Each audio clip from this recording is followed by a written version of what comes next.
Praise the lord. ప్రభువైన యేసుక్రీస్తు ప్రశస్త నామంలో మీ అందరికీ హోసన్నా మినిస్ట్రీస్ తరపున హృదయపూర్వకమైన వందనాలు తెలియపరుస్తున్నాను. ప్రభు మిమ్మల్ని ఆశీర్వదించి దీవించునుగాక.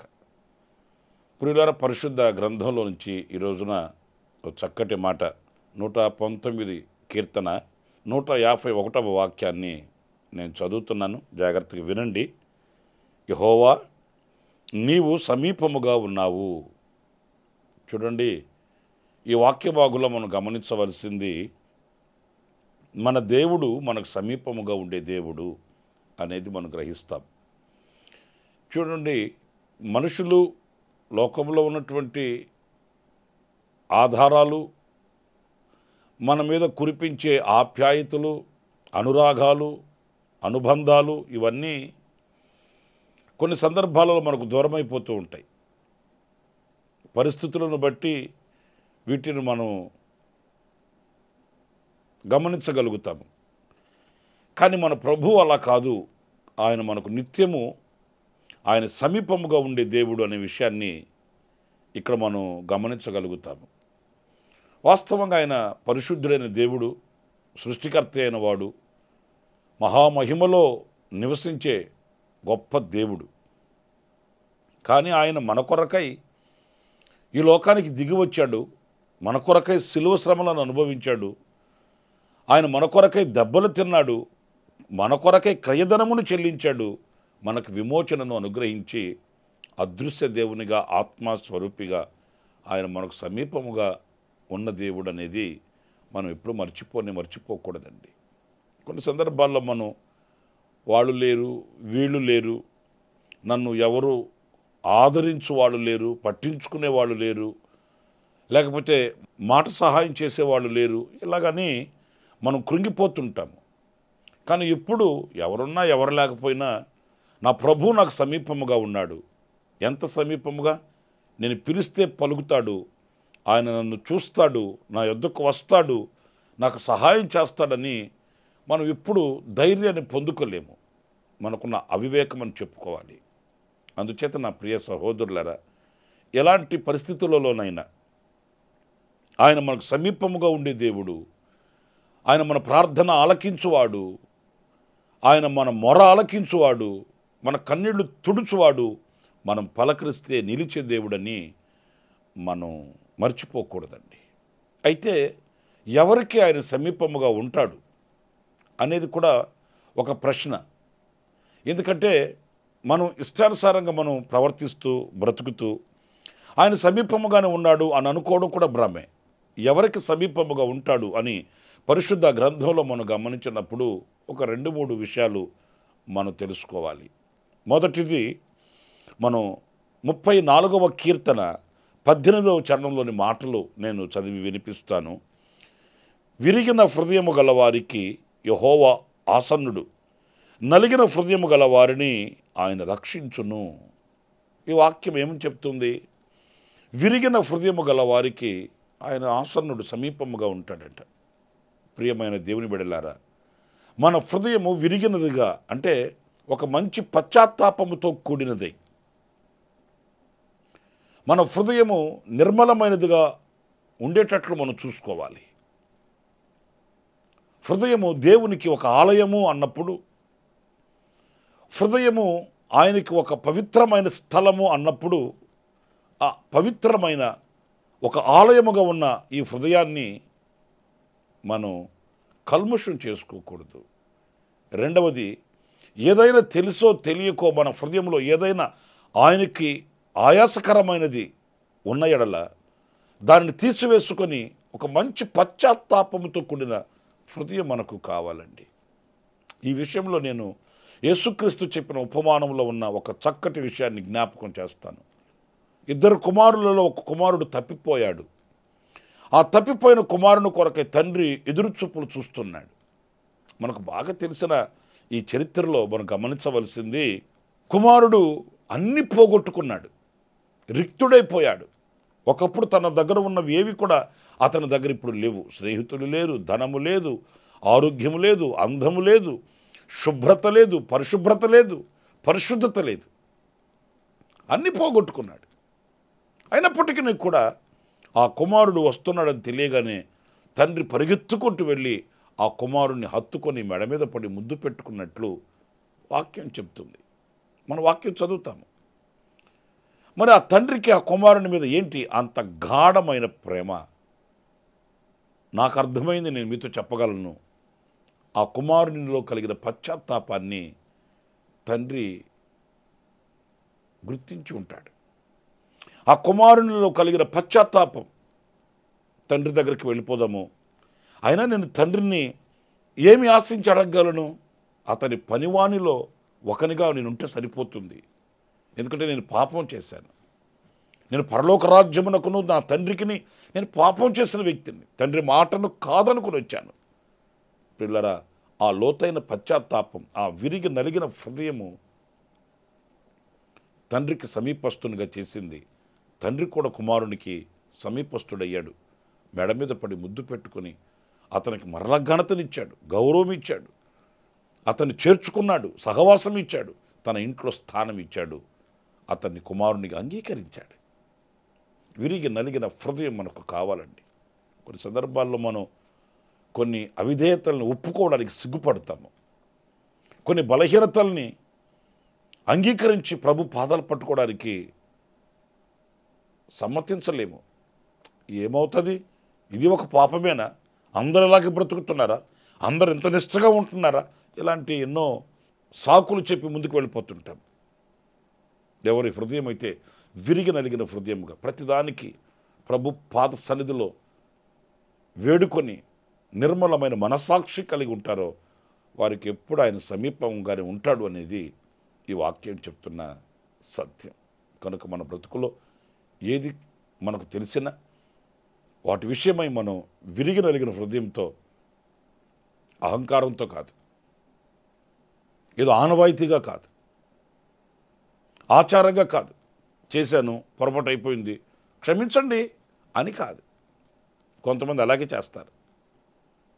వాళ్ళు చేసింది తప్పని తెలిసినా లోపడరు, తలవంచరు, అహంకారంతో మాట్లాడతారు. సరేనండి, జరిగిపోయింది, ఇప్పుడు ఏంటంట అంటే ఏం చెప్తాం? అవునండి చేశాను, అయిపోయింది, ఇప్పుడు నేనేం చేయగలను? ఏం చేయగలను అంటే మనం ఏం చెప్తాం? ఇక అలా కాదు. నేను ద్రోహినయ్యాను, అవిధేయత చోటు చేసుకుంది, ప్రభువా నన్ను కడగమని దావీదు ప్రార్థన చేసినట్లుగా ప్రార్థన చేస్తే, హిస్సోపుతో నన్ను కడుగు, పవిత్రపరచు నాయనా, నీ సన్నిధిలోంచి నన్ను దూరం చేయకొని కన్నీళ్లు కార్చిన దావీదు వల్లే మనం మొరపెడితే నిశ్చయంగా ఆయన క్షమిస్తాడు, హక్కును చేర్చుకుంటాడు, మనకు సమీపంగానే ఉంటాడు ఆయన. మరొక విషయాన్ని నేను మీకు జ్ఞాపకం చేస్తాను. అది 145వ కీర్తన 18వ చరణంలో మనం గమనించినప్పుడు, తమకు మొరపెట్టు వారికి అందరికీ, తనకు నిజముగా మొరపెట్టు వారికి అందరికీ యెహోవా సమీపముగా ఉన్నాడు. ప్రియులారా చూడండి, ఇక్కడ నిజముగా ఆయనకు మొరపెట్టు వారందరికీ ఆయన సమీపంగా ఉంటాడట. దూరాన ఉండేవాడు కాదు. మన మొర వినకుండా ఆయన ముఖము చాటు చేసుకునేవాడు కాదు. మన ప్రార్థన ఆలకించువాడు. మన ప్రభువుకు ఉన్న పేరేంటంటే ఆమేన్ అనువాడు.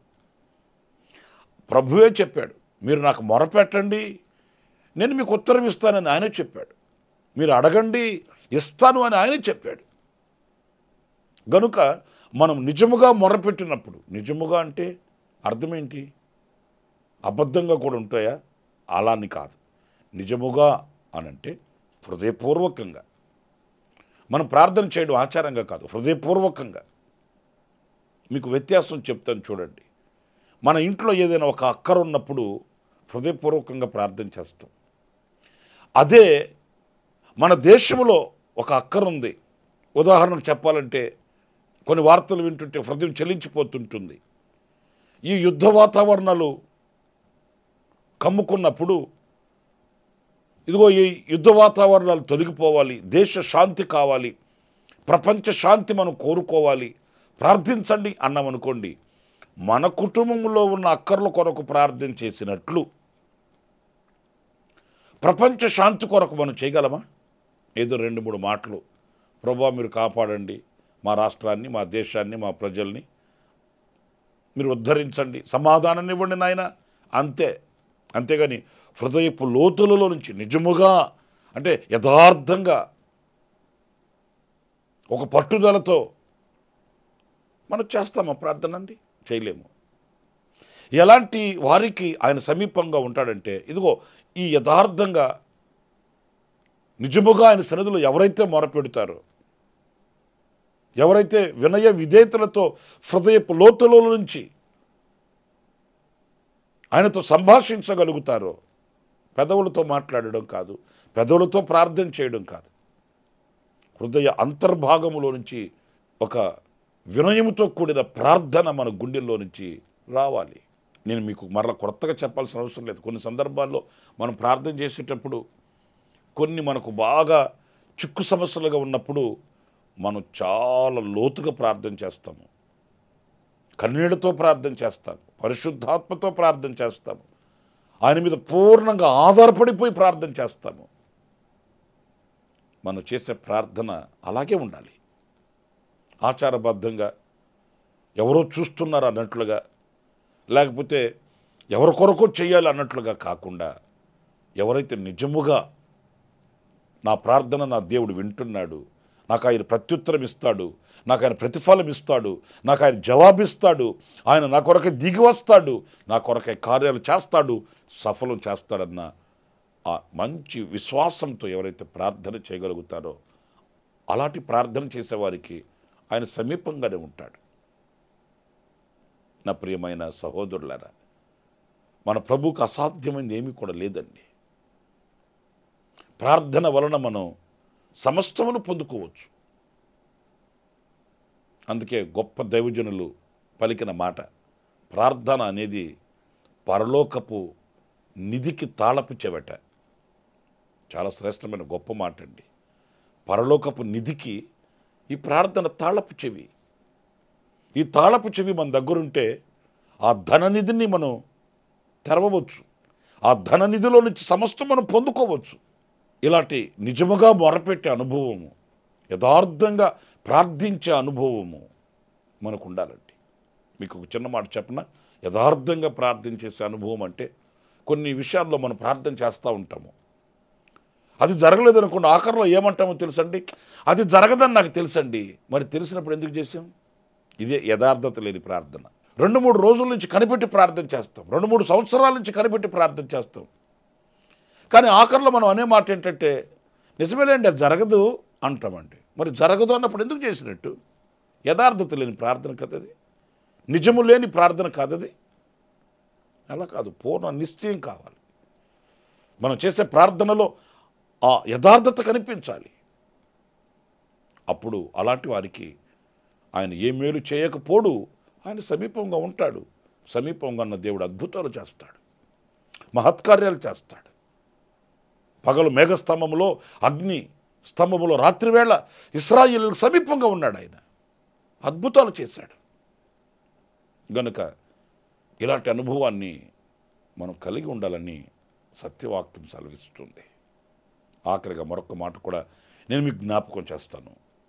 16వ కీర్తన 8వ చరణంలో మనం చూసినప్పుడు, సదాకాలము యెహోవా యందు నా గురి నిలుపుచున్నాను, ఆయన నా కుడిపార్శ్వమందు ఉన్నాడు గనుక నేను కదల్చబడను. ప్రియులారా, ఇక్కడ సదాకాలం నేను ఆయన యందు గురి నిలుపుచున్నాను, ఆయన నా కుడిపార్శ్వమందు ఉన్నాడు, నాకు సమీపముగా. కుడిపార్శ్వం అంటే ఎక్కడో కాదు, నా ప్రక్కనే. మన ప్రభువును మనం కేకలేసి ఎక్కడున్నావయ్యా అనవలసిన అవసరం లేదు, ఆయన మన ప్రక్కనే ఉంటాడు. ఎవరికి? ఎవరైతే ఆయన మీద గురి నిలుపుచున్నారో, ఎవరైతే ఆయన మీద గురి నిలుపుకొని ఉన్నారో, ఆయన మీద ఆనుకొని ఉన్నారో, కొందరి మీద గురి, ఏదైనా ఆపద వస్తే వాళ్ళు వస్తారులే, ఏదైనా అక్కడొస్తే వాళ్ళు ఇస్తారులే, ఏదైనా సహాయం కావాలంటే వాళ్ళగా ఎవరున్నారు మనకు, వాళ్ళ మీద గురి. వాళ్ళ మీద ఉన్నంత గురి దేవుని మీద ఉండదు. అలాంటి వారికి ఆయన సమీపముగా ఎందుకు ఉంటాడు? అలాంటి వారికి ఆయన సమీపముగా నిలిచి ఎందుకు అద్భుతాలు చేస్తాడు? మన మనసులో మరొకరు ఉన్నప్పుడు ఆయనకి స్థానం ఎక్కడా? మన మనసులో మరొకరిని కూర్చుండబెట్టుకుని ఉన్నప్పుడు, మరొకరికి సింహాసనాన్ని వేసి ఉన్నప్పుడు మరి ఆయనకి తావు ఎక్కడ? లేదు కదా. ఆయన ఎక్కడుంటాడు? ఉండడు. అందుకే కార్యాలు జరగవు. మన గురి ఆయన మీద నిలపాలి. సదాకాలం ఆయన యందు మన గురి ఉన్నప్పుడు ఆయన కూడా మన యందు దృష్టి నిలుపుతాడు. ఆయన కూడా మన యందు మనసు ఉంచుతాడు. మన సమస్త కార్యాలని ఆయన వహిస్తాడు. ఆయన సఫలం చేస్తాడు. మన చేతిని పట్టుకొని కాలుకు దెబ్బ తగలకుండా, రాయి తగలకుండా ఆయన నడిపిస్తాడు. కానీ ఈ రోజున మన గురిని ఎవరి మీద నిలిపి ఉన్నాం? లోకం మీదనా, లోకస్తుల మీదనా, మనుషుల మీదనా, దేవుని మీదనా? ఎవరి మీద మనం గురి నిలుపుకొని వెళుతున్నాము? ఎవరి మీద గురి నిలుపుకొని ప్రారంభిస్తున్నాము కార్యాలని? పని ప్రారంభిస్తే ఫలానా వాళ్ళు సహాయం చేస్తారన్నారండి, ఫలానా వాళ్ళు మాకు అండగా నిలబడతానన్నారండి, అందుకే ప్రారంభించాము. కానీ వాళ్ళు ఇప్పుడు చేతులు ఎత్తేసారండి, వాళ్ళు ఇప్పుడు మాకు మాట కూడా మాట్లాడట్లేదండి, మేము నవ్వులు పాలైపోయామండి అని చెప్తుంటారు. నేనంటాను, వాళ్ళ మీద పెట్టుకున్న గురి దేవుని మీద పెట్టుంటే ఆయన తీసిన తలుపు ఎవడు వేయలేడు కదా. ఆయన తెరచిన తలుపులు ఎవడు వేయలేడు కదా. మరి వాళ్ళని నమ్మినట్లుగా దేవుణ్ణి ఎందుకు నమ్మలేకపోతున్నాము? ఇవన్నీ మన బలహీనతలను చెప్పుకోవాలి. ప్రియులారా, ఎప్పుడు ఆయన మనకు దూరాన ఉండేవాడు కాదు, ఆయన మనకు సమీపముగా ఉండేవాడు.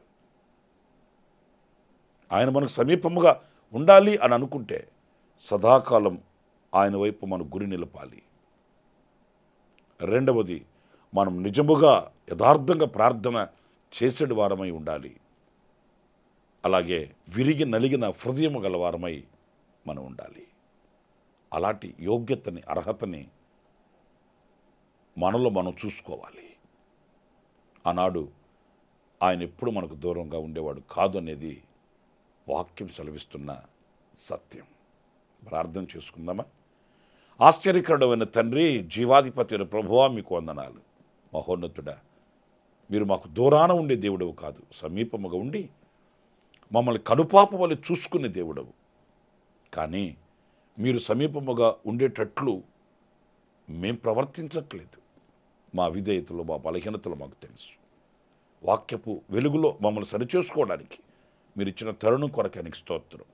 విరిగి నలిగిన హృదయం గల వారమై, నిజముగా మొరపెట్టే అనుభవం కలిగిన వారమై, సదాకాలం మీ యందు గురి నిలుపుచున్న వారమై, నాయనా మేము దీవించబడుటకు సహాయం చేయమని. మీ తోడు లేకుండా మేము నిలవలేము, మీ సహాయం లేకుండా నడవలేము. మీరు లేని క్షణం మా జీవితంలో శూన్యము నాయనా. మమ్మల్ని మీ చేతులకు అప్పగించుకుంటున్నాము. మీరు మా ప్రక్కన నిలిచి మమ్మల్ని బలపరిచి నడిపించి మీ నామానికి పత్రికలుగా మమ్మల్ని వాడుకొనమని మమ్మల్ని ఒక్కొక్కరిని మీ చేతులకు సమర్పించుకుంటూ యేసు నామములో ప్రార్థించి వేడుకొనుచున్నాను తండ్రి. Amen, amen. ప్రభు మిమ్మల్ని ఆశీర్వదించి దీవించునుగాక. ఈ దినమంతా విశేషమైన కృప నా దేవుడు మీకు సమృద్ధిగా అనుగ్రహించుగాక. ఆమెన్. ప్రతిదినము ఈ అనుదిన కృపాను సందేశాల కొరకు, ఇంకా మరిన్ని ఆత్మ సంబంధమైన సందేశాల కొరకు ఈ మా యూట్యూబ్ ఛానల్ ని సబ్స్క్రైబ్ చేసుకోండి. Pastor Ramesh, ministries.